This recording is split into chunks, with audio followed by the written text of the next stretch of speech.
شروع اللہ کے نام سے جو بڑا مہربان اور نہایت رحم والا ہے۔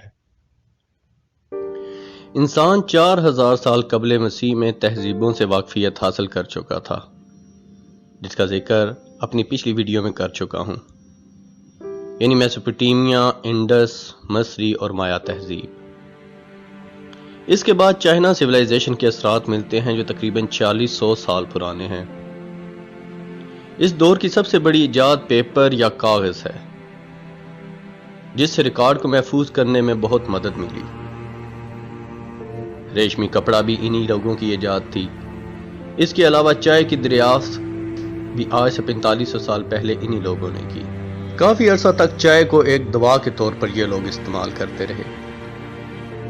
ان لوگوں نے ڈرلنگ ٹیکنالوجی متعارف کرائی اور زمین کی کھدائی کر کے قدرتی گیس تک رسائی حاصل کی، جسے بانس کے پائپ کے ذریعے نکال کر محفوظ کیا جاتا اور ایندھن کے طور پر استعمال کیا جاتا۔ بعد میں اسی ٹیکنالوجی کو استعمال کرتے ہوئے 1860 میں سب سے پہلا تیل کا کنواں کھودا گیا۔ سمت کی نشاندہی کے لیے کمپاس ایجاد ہوئی۔ ہتھیار بنانے کے لیے لوہے اور سٹیل کا استعمال بھی سب سے پہلے انہی لوگوں نے کیا۔ اس کے علاوہ یہ لوگ لوہے کے اوزار اور گھریلو سامان بنانے میں بھی ماہر تھے۔ یہ لوگ آج سے 4000 سال پہلے ایکوپنکچر طریقہ علاج سے واقف تھے اور انسانی جسم کے ان پوائنٹس کو جانتے تھے جن کو مساج کر کے مختلف بیماریوں کا علاج کیا جاتا تھا۔ زلزلے کی شدت اور سمت معلوم کرنے والا آلہ بھی سب سے پہلے انہی لوگوں نے بنایا۔ آج سے 2400 سال پہلے تاتاریوں کے حملے سے محفوظ رہنے کے لیے 5500 میل لمبی دیوار چین بنائی گئی، جس کو مکمل کرنے میں لاکھوں لوگوں نے کام کیا اور اس کو بنانے میں تقریباً 1000 سال لگے۔ ان لوگوں نے سلفر، چارکول اور پوٹاشیم نائٹریٹ کی مدد سے بارود تیار کیا اور جنگ میں سب سے پہلے اس کا استعمال کیا۔ سیرامک آرٹ کی ابتدا بھی انہی لوگوں نے کی۔ اس کے علاوہ موویبل پرنٹنگ کا سہرا بھی انہی لوگوں کے سر ہے۔ اس کے بعد یونانی تہذیب کی باری آتی ہے۔ اس دور میں جدید سائنسی علوم کی بنیاد رکھی گئی۔ اس دور میں ایسے عظیم فلاسفر اور سائنسدان آئے جنہوں نے سوچ کا دھارا بدل دیا۔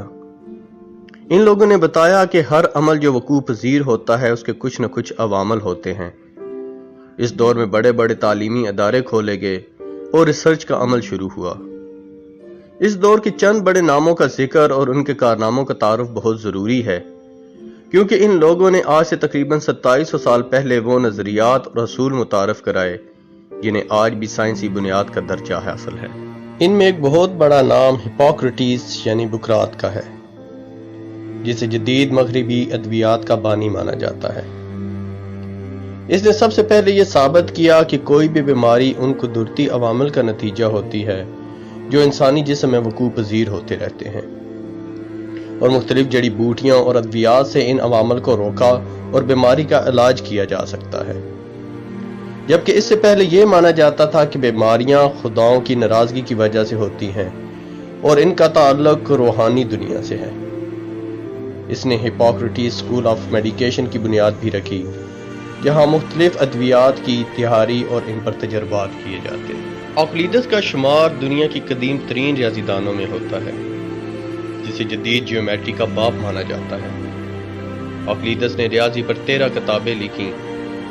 اس کی گئی تحقیق آج کے دور میں بھی ریاضی کی بنیاد مانی جاتی ہے۔ آرشمیدس مشہور ترین یونانی ریاضی دان اور فلاسفر تھا۔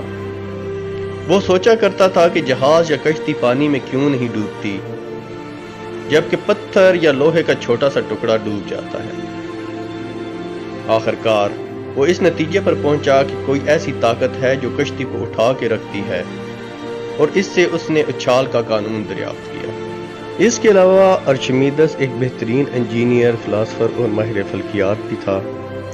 اس نے گول چیز اور سلنڈر کا حجم معلوم کرنے کا فارمولہ دیا۔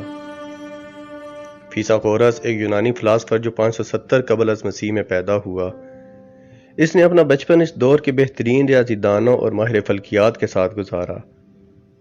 اس نے ریاضی اور فلسفہ پر درجنوں قانون دیے۔ اس کا سب سے بڑا کارنامہ پیتھاگورس تھیورم یا مسئلہ فیثاغورس تھا۔ سول ورک، فلکیات اور دوسرے کئی علوم میں ترقی اسی فارمولہ کے مرہون منت ہے۔ افلاطون، جس کی پیدائش 428 قبل از مسیح میں ہوئی، اس کا خاندان ایتھنز کی سیاست میں ایک بہت بڑا مقام رکھتا تھا، لیکن اپنے استاد سقراط کی سزائے موت کے بعد اس نے سیاست سے کنارہ کشی اختیار کر لی اور ایتھنز میں ایک مدرسہ قائم کیا، جسے آپ مغربی دنیا کا پہلا اعلیٰ تعلیمی ادارہ کہہ سکتے ہیں۔ اس کے شاگردوں میں ارسطو جیسے عظیم فلاسفر بھی شامل تھے۔ اس نے فلسفہ پہ بہت سی کتابیں لکھیں۔ اس کے علاوہ اخلاقیات، ریاضی، نفسیات اور علم منطق پر بھی بہت کام کیا۔ ارسطو جسے جدید سائنس کا بانی مانا جاتا ہے، اس نے حیاتیات، نفسیات، فزکس، میٹا فزکس، منطق، اخلاقیات، موسیقی، شاعری، معاشیات اور پالیٹکس پہ بہت کام کیا۔ اس کے شاگردوں میں اسکندر اعظم جیسے عظیم جنگجو بھی شامل تھے۔ سقراط یونانی تہذیب کا سب سے بڑا حق پرست اور سچائی کا علمبردار، جو 5ویں صدی قبل مسیح میں پیدا ہوا، اسے مغربی فلسفہ کا بانی مانا جاتا ہے۔ سقراط بچپن سے ہی چیزوں کی حقیقت اور منطق جاننے کا شوقین تھا۔ وہ ایک مجسمہ ساز تھا۔ اس کا عقیدہ تھا کہ ہر چیز بنائی جا چکی ہے لیکن پردوں میں موجود ہے۔ وہ دیوی دیوتاؤں پر یقین نہیں رکھتا تھا اور سمجھتا تھا کہ عبادت کے لائق یہ دیوی دیوتا نہیں بلکہ ایسی ذات ہے جو پردوں میں موجود ہے۔ یونان میں دیوی دیوتاؤں کے خلاف بات کرنے کی سزا موت تھی، اس لیے سقراط کو بھی سزائے موت سنائی گئی۔ سقراط کے شاگرد بڑے بڑے عہدوں پر فائز تھے جنہوں نے اسے ملک بدر ہونے کا مشورہ دیا، لیکن سقراط نے جواب دیا کہ اگر میں اپنے ملک میں سچ نہ بول سکا تو کسی دوسرے ملک جا کر کیسے سچ بول سکوں گا۔ اس کے شاگردوں نے اسے جیل سے بھاگ جانے کا مشورہ دیا۔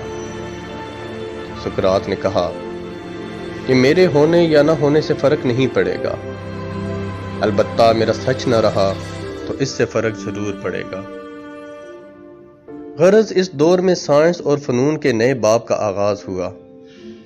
اس دور کی سب سے بڑی ایجاد پنچکی تھی، جس کی وجہ سے گندم، چاول اور دوسری غذائی اجناس کو پیسنے کا کام شروع ہوا۔ آج کل فاصلہ معلوم کرنے کے لیے جو آلہ استعمال ہوتا ہے اسے اوڈو میٹر کہتے ہیں۔ یہ آج کے دور میں ڈیجیٹل اور الیکٹرو میکینیکل بنیادوں پر کام کرتا ہے، لیکن بہرحال اوڈو میٹر بھی یونانیوں کی ایجاد تھی۔ کارٹوگرافی یا نقشہ نویسی جو کہ پہلے متعارف ہو چکی تھی، لیکن اسے عروج یونانی دور میں ملا۔ کیونکہ اس وقت تک اوڈو میٹر اور کمپاس ایجاد ہو چکے تھے، اس لیے اس شعبہ میں بھی یونانیوں نے بہت ترقی کی۔ انیکسمینڈر پہلا انسان تھا جس نے 2600 سال پہلے یعنی 600 سال قبل از مسیح میں دنیا کا پہلا نقشہ بنایا۔ یہ نقشہ اس دور کی بہت بڑی دریافت تھی۔ اس کے علاوہ اولمپس میں ہر 4 سال بعد کھیلوں کا میدان سجتا، جس میں پورے یونان سے لوگ حصہ لیتے اور جیتنے والے کو تاج پہنایا جاتا۔ اسی روایت پر چلتے ہوئے 1896 میں جدید اولمپکس گیمز کا آغاز ہوا۔ اگرچہ مصری لوگ جیومیٹری کے علم سے واقف تھے لیکن وہ اس میں جدت نہ لا سکے، لیکن یونانی سائنسدانوں نے سب کچھ بدل دیا۔ پائی کی قیمت جو پہلے 3 مانی جاتی تھی، کسی نے اس کو صحیح کرنے کی ضرورت محسوس نہ کی، لیکن یونانیوں نے اس کی صحیح قیمت بتائی۔ تھیلس، فیثاغورس، اوکلیدس اور ارشمیدس کے قانون آج بھی اسکولوں میں پڑھائے جاتے ہیں اور جیومیٹری کی بنیاد سمجھے جاتے ہیں۔ جمہوریت کا نظریہ بھی یونانی تہذیب کا حصہ ہے۔ سب سے پہلے یونانی لوگوں نے ہی یہ نظریہ دیا کہ تمام شہریوں کو حکومت بنانے اور اپنا حکمران چننے کا حق حاصل ہونا چاہیے۔ ایتھنز کو جمہوریت کی جائے پیدائش مانا جاتا ہے۔ غرض قدیم یونانیوں نے سائنس پر اپنے گہرے اثرات چھوڑے۔ انہوں نے ایسے ایجادات اور نظریے دریافت کیے جنہوں نے سائنس کی ترقی میں اہم کردار ادا کیا۔ ارسطو نے سب سے پہلے زمین گول ہونے کا نظریہ دیا۔ اس کے علاوہ اس نے جانوروں کو مختلف گروہوں میں تقسیم کیا اور حیاتیات کی بنیاد رکھی۔ تھیوفریٹس نے نباتات کی بنیاد رکھی۔ فیثاغورس نے نہ صرف جیومیٹری اور فلسفے پر کام کیا بلکہ سب سے پہلے اس نے اندازہ لگایا کہ زمین سورج کے گرد گھوم رہی ہے۔ غرض یونانیوں نے آرٹس، فلسفہ، سائنس اور فن تعمیر میں ایک نئے انداز میں کام کیا۔ جس سے پہلے کے لوگ ناواقف تھے۔ یہ حقیقت ہے کہ ان میں بھی کئی نظریات کو بعد میں غلط ثابت کیا گیا، لیکن پھر بھی وہ دنیا کو ایک وے آف تھاٹ دے کر گئے، جبکہ ان کے نظریات اور قانون آج بھی بنیادی تعلیم کا درجہ رکھتے ہیں۔